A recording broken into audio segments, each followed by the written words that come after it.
A Turma da Mônica faz parte da cultura brasileira há décadas. Tanto é que a criação de Maurício de Souza foi e ainda é uma peça importante da geração de várias pessoas.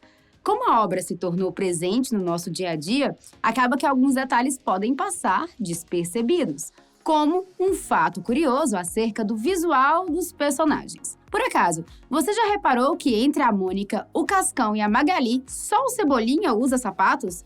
E na Turma do Chico Bento, só ele e o Zé Lelé têm dedos nos pés. Acredite ou não, existem motivos para detalhes como esses que eu vou te explicar agora. Lança aí seu joinha para ajudar a gente, se inscreve no canal e, claro, ativa o sininho para o YouTube te avisar quando tiver vídeo novo aqui no canal.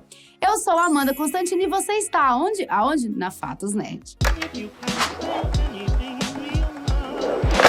Olha, meu amigo, assim que a primeira pessoa percebeu essa questão dos sapatos, ela se tornou uma das perguntas mais curiosas sobre a Turma da Mônica. No início, teve até gente dizendo que o Maurício de Souza basicamente esqueceu de desenhar os sapatos dos personagens e continuou fazendo cada um deles descalços depois. Mas acontece que a verdade não é bem essa. Quando todo o universo da Turma da Mônica começou a ser criado através de tirinhas na Folha de São Paulo, os primeiros personagens que surgiram foram o Franjinha e o Bidu, no ano de 1959. Ou seja, embora a Mônica carregue o título da série, ela não veio antes de todo mundo. Depois do Franjinha, Maurício de Souza criou o Cebolinha em 1960 e a Mônica mesmo só apareceu em 1963 como uma coadjuvante em uma tirinha do Cebolinha, para você ver como as coisas eram diferentes. Nesse início de tudo, tanto em 59 quanto em 1960, o autor era agraciado com uma coisa que muitos de nós sentimos falta na vida adulta: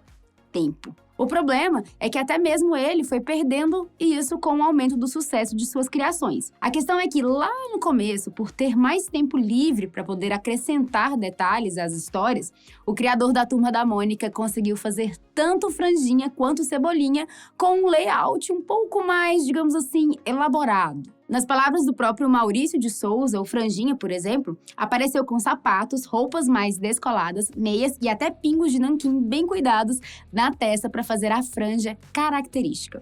O mesmo também aconteceu com o Cebolinha, que além dos sapatos, ainda tinha mais do que 5 fios de cabelo no início. Foi então que o sucesso aumentou, os roteiros precisaram de mais personagens e os detalhes foram diminuindo, já que o cartunista não tinha uma equipe grande para ajudá-lo nas finalizações dos desenhos. Assim, quando surgiu a Mônica, em 1963, o artista teve uma ideia para conseguir fazer mais tirinhas em menos tempo: não desenhar os sapatos. Depois disso, como ele mesmo já disse em entrevistas, quem nasceu sem sapato ficou sem. O Maurício de Souza até poderia ter mudado isso, mas ele preferiu apenas refinar os traços, deixando as características mais importantes nos personagens. Afinal, todos eles já tinham conquistado o público sem esse detalhe, então por que mudar? Hoje em dia, com uma equipe maior, ele mesmo disse que daria até para desenhar todos os personagens de salto alto se quisesse.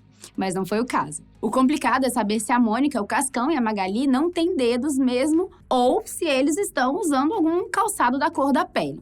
Nos quadrinhos, tudo é possível, né? Se a gente levar em consideração a conversa do Cebolinha e do Cascão em um gibi, então sim, os personagens têm os dedos e simplesmente usam meias da cor da pele. Na conversa, o Cascão explica que anda sempre de meias e que às vezes ele usa tanto o mesmo par que ele fica encardido. Já em outro gibi, o Cascão faz a mesma revelação para Mônica e para Denise, dizendo que sempre usa meias e que elas ficam sujas. A gente pode assumir que, nesse caso, talvez seja específico apenas pro Cascão, porque logo em seguida a Mônica faz uma revelação bombástica: ela não tem dedos nos pés. Na verdade, ela chegou a dizer isso em mais de uma ocasião.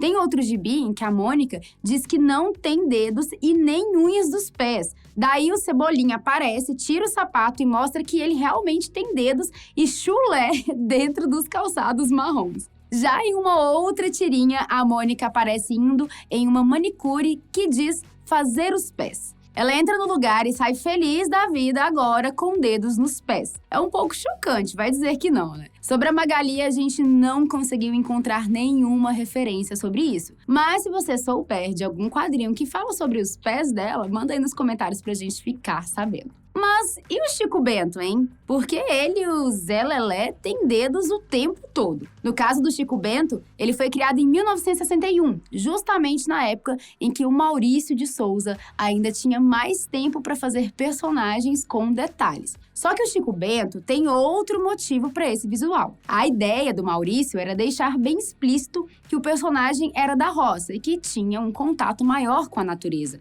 diferente dos outros personagens. Assim, ele decidiu usar a ideia de pé no chão, no sentido mais literal possível, e desenhou o Chico Bento com os dedos nos pés, deixando bem evidente que ele andava por aí descalço. E sabe o que também é interessante pensar?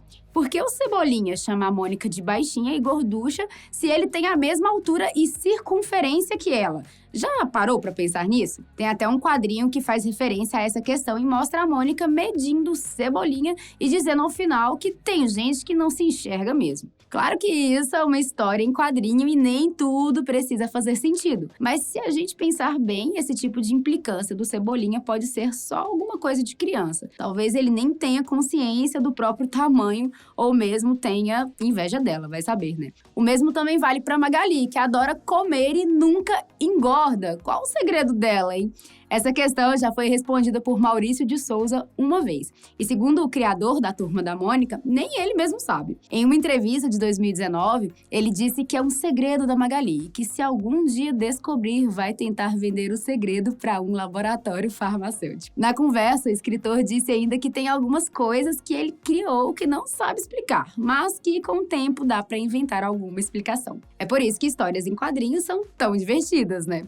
A gente pode mergulhar no mais profundo oceano ou flutuar na mais alta nuvem. O Dumbledore sabe o que eu tô falando. Agora, manda aí nos comentários outra curiosidade da Turma da Mônica que quase ninguém sabe. Não se esquece de deixar seu like maroto, se inscrever no canal e ativar o sininho para não perder nenhum vídeo.